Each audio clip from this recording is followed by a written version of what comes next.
Hello friend, स्वागत है आपका हमारे YouTube channel study smart IQ में। और मैं हूं सबा परवीन। और आज हम फिर पढ़ने जा रहे हैं आरआरबी ग्रुप डी 2025 के लिए जी के जीएस की क्लास, जिसमें हम डिस्कस कर रहे हैं प्रीवियस ईयर क्वेश्चंस। और ये हमारी क्लास 78 है। और इससे पहले हम 77 क्लासेस से कर चुके हैं। और आज इस क्लास में हम पढ़ने वाले हैं 26 सितंबर 2022 शिफ्ट 1 के previous year questions. So I hope आपको ये वीडियो पसंद आए। और ऐसी ही वीडियो देखने के लिए हमारे चैनल को लाइक करें, शेयर करें, सब्सक्राइब करना ना भूलें। तो चलिए स्टार्ट करते हैं आज की क्लास। सो फर्स्ट है, प्रसिद्ध माजुली द्वीप किस नदी पर स्थित है? तो माजुली द्वीप यह किस नदी पर स्थित है? गोदावरी, ब्रह्मपुत्र, सिंधु या गंगा? तो जो प्रसिद्ध माजुली द्वीप है यह स्थित है ब्रह्मपुत्र नदी पर। राइट आंसर है ऑप्शन बी, ब्रह्मपुत्र नदी।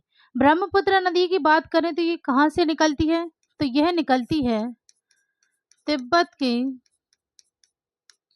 मानसरोवर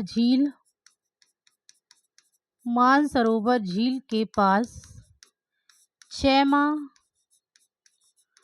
युंगडुंग ग्लेशियर से यह निकलती है ब्रह्मपुत्र नदी। ओके, ब्रह्मपुत्री को किन नामों से जाना जाता है? तो ब्रह्मपुत्र नदी को तिब्बत में कहा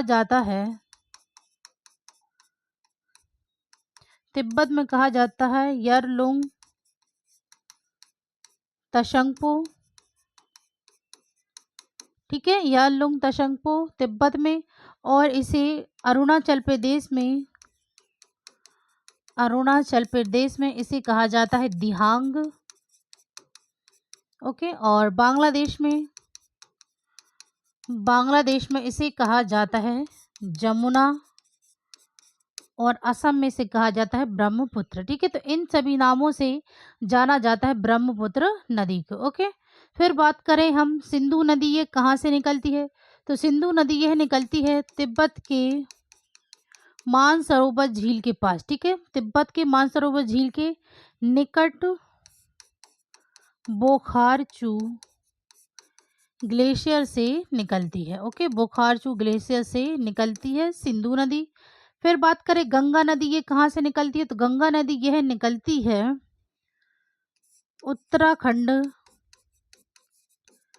राज्य के गंगोत्री ग्लेशियर से निकलती है। ठीक है ना, गंगोत्री ग्लेशियर से निकलती है गंगा नदी। गंगा नदी देवप्रयाग में, ठीक है ना, देवप्रयाग में अलकनंदा और भागीरथी मिलकर गंगा नदी बनाती है। ठीक है ना, देवप्रयाग में भागीरथी और अलकनंदा नदी मिलकर गंगा नदी बनाती हैं। ठीक है, फिर है गोदावरी नदी, तो ये कहाँ से निकलती? तो यह निकलती है त्र्यंबकेश्वर नासिक महाराष्ट्र से। ठीक है, त्र्यंबकेश्वर नासिक महाराष्ट्र से निकलती है गोदावरी नदी। ओके, गोदावरी नदी इसे किन नामों से जाना जाता है? तो इसे जाना जाता है दक्षिण गंगा, बूढ़ी गंगा या वृद्ध गंगा। ठीक है, इन सभी नामों से इसे जाना जाता है गोदावरी नदी को। ठीक है, और फिर बात करें माजुली द्वीप, तो माजुली द्वीप यह दुनिया का सबसे बड़ा द्वीप है। ठीक है, माजुली द्वीप। ओके, चलिए आगे बढ़ते हैं। नेक्स्ट है, विश्वविद्यालय अनुदान आयोग का उद्घाटन किसने किया? तो विश्वविद्यालय अनुदान आयोग का उद्घाटन यह किया है मौलाना अबुल कलाम आज़ाद ने। Right answer option A, Maulana Abul Kalam Azad. इन्होंने विश्वविद्यालय अनुदान आयोग की उद्घाटन किया है। ठीक है, मौलाना अबुल कलाम आज़ाद ये कौन थे? तो यह भारत के पहले शिक्षा मंत्री थे। ठीक है, भारत के पहले शिक्षा मंत्री थे अबुल कलाम आज़ाद। ओके, और यह आईएनसी के सबसे युवा अध्यक्ष थे। ठीक है ना, आईएनसी के सबसे युवा अध्यक्ष थे अबुल कलाम आज़ाद। ठीक है, ये आईएनसी के अध्यक्ष कब बने थे? तो ये बने थे 1923 में दिल्ली स्पेशल सेशन में इन्होंने आईएनसी की अध्यक्षता की। और सबसे लंबा कार्यकाल भी इनका ही रहा था। ठीक है, 6 वर्ष तक का कार्यकाल रहा था अबुल कलाम आजाद का, ठीक है। अबुल कलाम आजाद की पुस्तक कौन सी है? तो इनकी पुस्तक है wings of fire. Wings of fire ये अबुल कलाम आजाद की पुस्तक है। ओके, फिर बात करें डॉक्टर बी आर अम्बेडकर। तो बी आर अम्बेडकर इन्हें बाबा साहिब के नाम से जाना जाता था।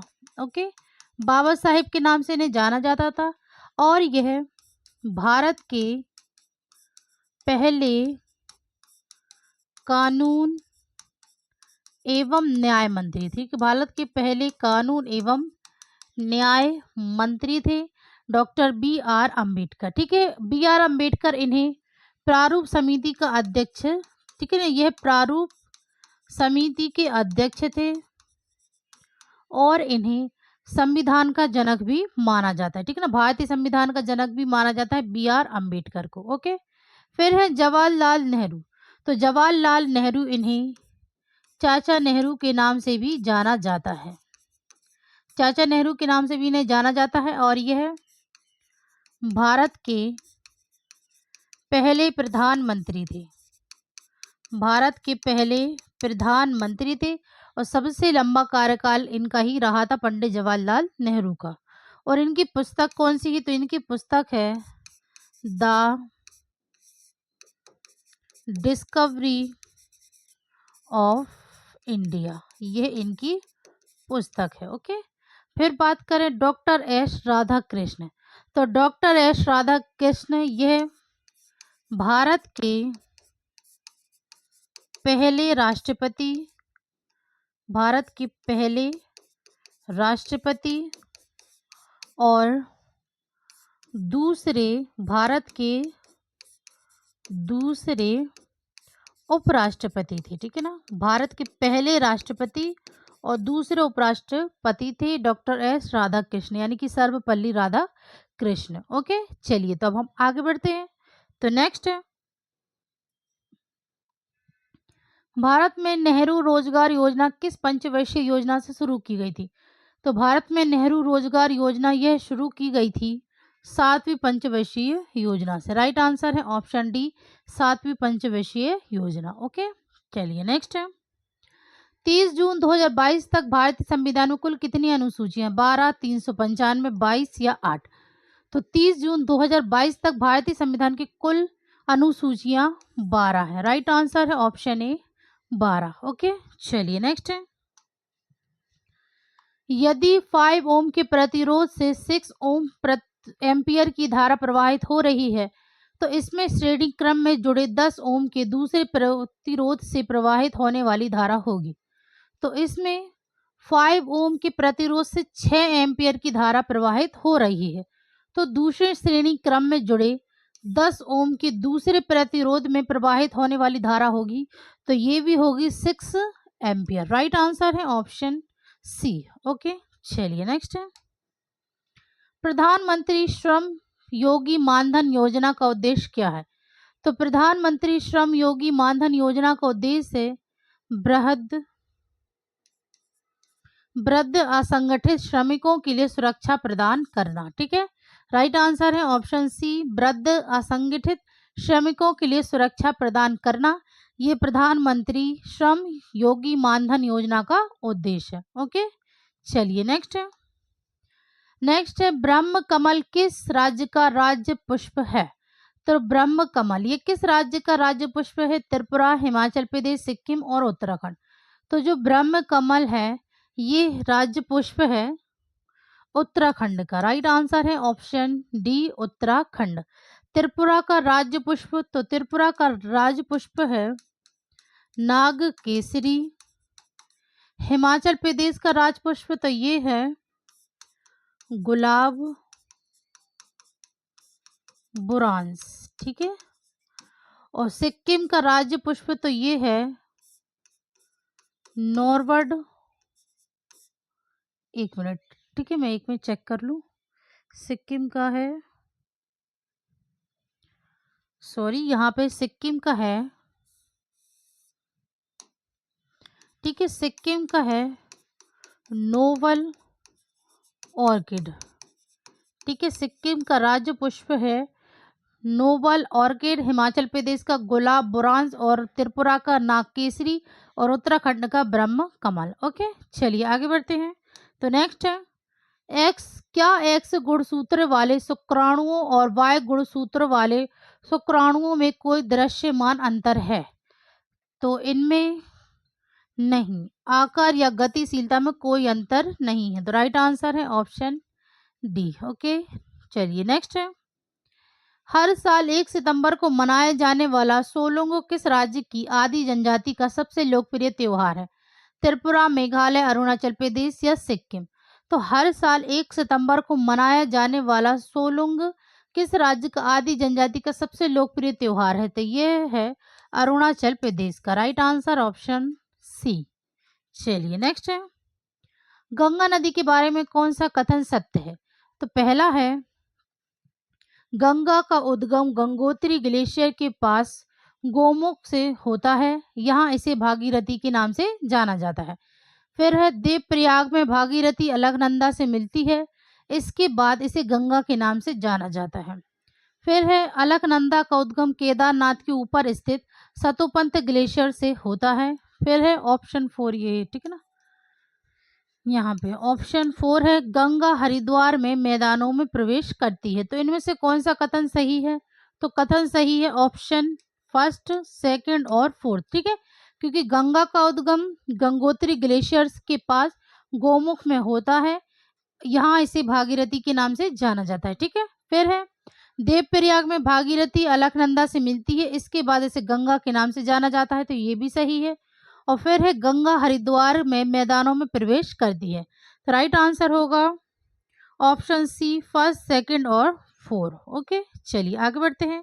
तो नेक्स्ट है राष्ट्रीय खनिज सूची डेटा 2015 के अनुसार भारत के किस राज्य में सोने के अयस्क प्राथमिक का सबसे अधिक भंडार है? तो राष्ट्रीय खनिज सूची डेटा 2015 के अनुसार ओके भारत के किस राज्य में सोने के अयस्क का सबसे अधिक भंडार है? तो ये है बिहार राज्य में। Right answer option D. चलिए नेक्स्ट है बेंजीन में उपस्थित द्विबंधों की संख्या डैश है? तो बेंजीन में उपस्थित द्विबंधों की संख्या है 3। Right answer option A. चलिए नेक्स्ट है यदि किसी दर्पण से परावर्तन के बाद बनने वाला प्रतिबिंब आभासी और अत्यधिक छोटा है तो वस्तु की स्थिति और दर्पण का प्रकार क्या है? तो यदि किसी दर्पण से परावर्तन के बाद बनने वाला प्रतिबिंब आभासी और अत्यधिक छोटा है तो वस्तु की स्थिति और दर्पण का प्रकार, तो ये है अनंत और उत्तल दर्पण। Right answer option C. Next है गैर कर राजस्व क्या है? तो गैर कर राजस्व करों के अलावा अन्य स्रोतों से सरकार द्वारा अर्जित आवर्ती आय, यह गैर कर राजस्व है। राइट आंसर है ऑप्शन डी। ओके, चलिए नेक्स्ट है वैश्विक तापमान वृद्धि से प्रभावित लोगों की संख्या के संदर्भ में किस महाद्वीप का सबसे अधिक नुकसान होगा? तो वैश्विक तापमान वृद्धि से प्रभावित लोगों की संख्या के संदर्भ में किस महाद्वीप को सबसे अधिक नुकसान होगा? तो ये होगा एशिया महाद्वीप को समुद्र का जल स्तर बढ़ना। Right answer option C. Next है निम्नलिखित में से कौन सा यह सुनिश्चित करता है कि श्वसन के दौरान वायु मार्ग का संकुचन नहीं होता? डायफ्राम, सीलिया, उपास्थि वल्य या श्लेष्मा? तो इनमें से कौन सा यह सुनिश्चित करता है कि श्वसन के दौरान वायु मार्ग का संकुचन नहीं होता? तो ये है उपास्थि के वल्य। Right answer option C. चलिए नेक्स्ट है निम्नलिखित में से कौन सा कारक किसी परमाणु की संयोजकता के निर्धारण में निर्णायक भूमि निभाता है? तो कौन सा कारक किसी परमाणु की संयोजकता के निर्धारण में निर्णायक भूमिका निभाता है? तो ये है सबसे भारी कोष में इलेक्ट्रॉनों की संख्या। Right answer option A. चलिए नेक्स्ट है निम्नलिखित में से किस तत्व के ऑक्साइडों को H2SO और C द्वारा उपचित नहीं किया जा सकता? तो यह नहीं किया जाता है Ca। राइट आंसर है ऑप्शन बी। नेक्स्ट है भारत के संविधान के किस अनुच्छेद के तहत भारत के राष्ट्रपति को आपातकाल की उद्घोषणा जारी करने का अधिकार प्राप्त है? तो भारत की किस अनुच्छेद के तहत भारत के राष्ट्रपति को आपातकाल की उद्घोषणा जारी करने का अधिकार प्राप्त है? तो ये है अनुच्छेद 352, राइट आंसर है ऑप्शन ए। ठीक है, चलिए नेक्स्ट है धात्विक लक्षण का सही बढ़ता क्रम। तो धात्विक लक्षण का सही बढ़ता क्रम है जीई, जीए, सीएस, एससी और सी। राइट आंसर है ऑप्शन सी। चलिए नेक्स्ट है केवल एकल बंध द्वारा जुड़े कार्बन यौगिकों को डैश के रूप में जाना जाता है। तो केवल एकल बंध द्वारा जुड़े कार्बनिक यौगिक को संतृप्त यौगिक के रूप में जाना जाता है। Right answer option C. Next है भारतीय संविधान के किस अनुच्छेद में यह प्रावधान है कि राज्य का राज्यपाल प्रत्येक 5 वर्ष की अवधि के बाद पंचायतों की वित्तीय स्थिति की समीक्षा करने और उसे सिफारिश करने के लिए एक वित्तीय आयोग का गठन करेगा। तो ये है अनुच्छेद 243 आई। ओके, 243 एल है शायद। ठीक है, चलिए नेक्स्ट है विद्युत परिपथ के प्रतिरोध को बदलने के लिए किस उपकरण का उपयोग किया जाता है। तो विद्युत परिपथ के प्रतिरोध को बदलने के लिए किस उपकरण का उपयोग किया जाता है। तो ये किया जाता है रियोस्टेट का। Right answer option C. Next है जब लोहे की कीलें कॉपर सल्फेट के घोल के संपर्क में आती हैं तो उनका रंग डैश में बदल जाता है। तो जब लोहे की कीलें कॉपर सल्फेट के घोल के संपर्क में आती हैं तो उनका रंग भूरा में बदल जाता है। Right answer option A. Next है पानी में डुबाने पर अंतरा पृष्ठ पर एक छड़ी का दिखना डैश का एक उदाहरण है। तो पानी पर डुबाने पर अंतरा पृष्ठ पर एक छड़ी का दिखना डैश का उदाहरण है। तो ये है प्रकाश का अपवर्तन का उदाहरण। Right answer option C. Okay, चलिए नेक्स्ट है तेलंगाना की दूसरी आधिकारिक भाषा कौन सी है। उर्दू, तुलु, हिंदी या अंग्रेजी। तो तेलंगाना की दूसरी आधिकारिक भाषा है तो ये है Urdu. Right answer option A. Next है सोडियम क्लोराइड का जलीय घोल क्या कहलाता है। तो सोडियम क्लोराइड का जलीय घोल यह कहलाता है brine. Right answer option D. Next है मई 2022 में IWF जूनियर विश्व चैंपियन में स्वर्ण पदक किसने जीता। अर्चित सैराली, अंजलि पटेल, मीराबाई चानू या हर्षदा शरद। तो IWF जूनियर विश्व चैंपियनशिप में स्वर्ण पदक यह जीता है हर्षदा शरद ने। Right answer option D. Okay, चलिए नेक्स्ट है विद्युत मोटर में चुंबकीय क्षेत्र में कुंडली की घूर्णन की दिशा का अध्ययन करने के लिए निम्नलिखित में से किसका उपयोग किया जाता है। बाएं हाथ अंगूठा नियम, फ्लेमिंग का दक्षिणी हाथ नियम, दायां हाथ अंगूठा नियम या फ्लेमिंग का बाएं हाथ नियम। तो किसका उपयोग किया जाता है विद्युत मोटर में चुंबकीय क्षेत्र में कुंडली की घूर्णन की दिशा अध्ययन करने के लिए। तो ये किया जाता है उपयोग फ्लेमिंग का बाएं हाथ नियम। Right answer option D. Okay, चलिए नेक्स्ट है भारतीय प्रीमियर लीग के 15वें संस्करण में लखनऊ सुपर जायंट्स का कप्तान कौन था। Kane Williamson, KL Rahul, Hardik Pandya, Rishabh Pant. तो भारतीय प्रीमियर लीग के 15वें संस्करण में लखनऊ सुपर जायंट्स का कप्तान था KL Rahul. Right answer option B. Next है कुछ पौधे तने में एक चिपचिपा पदार्थ उत्पन्न करते हैं जिसका उपयोग गोंद चिपकाने वाले पदार्थ तैयार करने में किया जाता है। इस गोंद का पौधे के लिए क्या उपयोग है। तो इसके लिए उपयोग है यह चयापचय का अपशिष्ट उत्पाद है। Right answer option B. Next है योजना आयोग के उपाध्यक्ष डॉक्टर गाडगिल के नाम पर किस पंचवर्षीय योजना को गाडगिल योजना भी कहा जाता है।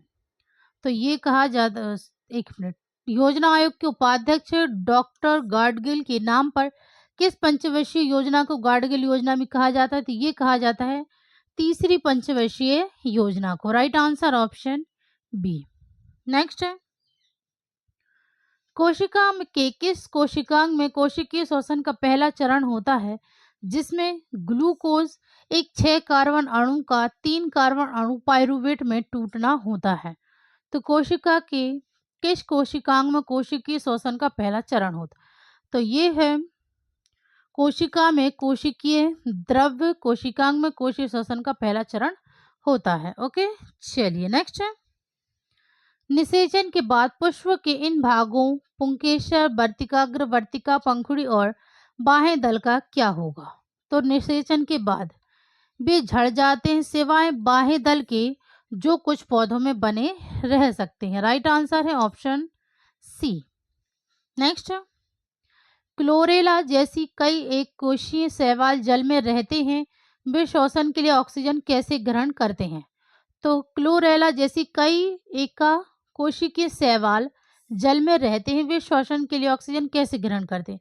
तो वो ऑक्सीजन ग्रहण करते हैं, वे अमीबा की तरह विषण द्वारा घुली हुई ऑक्सीजन को अवशोषित करते हैं। Right answer option B. Okay, next, निम्नलिखित में से कौन सा टिकाऊ कृषि का लक्ष्य नहीं है? श्रम और प्रयास को कम करना, रसायनों के उपयोग को कम करना, आर्थिक मूल्य को अधिकतम करना, पर्यावरणीय स्वास्थ्य को अधिकतम करना। तो इनमें से कौन सा टिकाऊ कृषि का लक्ष्य नहीं है? तो ये है श्रम और प्रयास को कम करना। Right answer option A. Next है, विद्युत मोटर में धारा की प्रवाह की दिशा को किसके द्वारा उल्टा जाता है? तो विद्युत मोटर में धारा की प्रवाह की दिशा को किसके द्वारा उल्टा जाता है?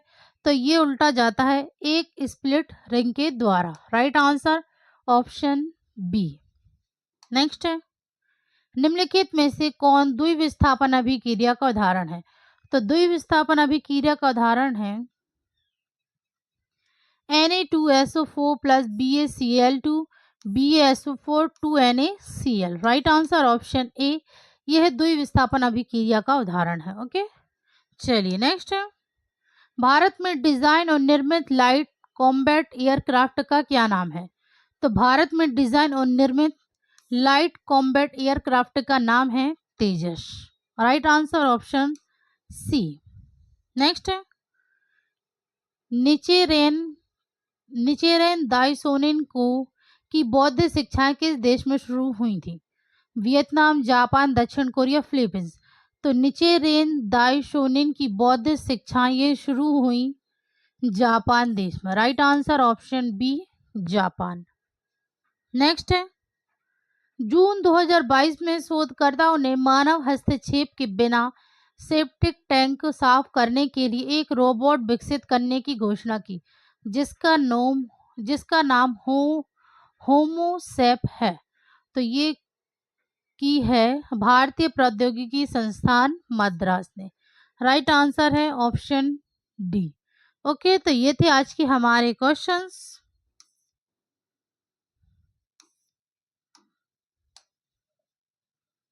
सो आई होप आपको वीडियो पसंद आई हो, और ऐसी ही वीडियो देखने के लिए हमारे चैनल को लाइक करें, शेयर करें, सब्सक्राइब करना ना भूलें। तो मिलते हैं आपसे कल अगली वीडियो में, तब तक के लिए good luck and good bye.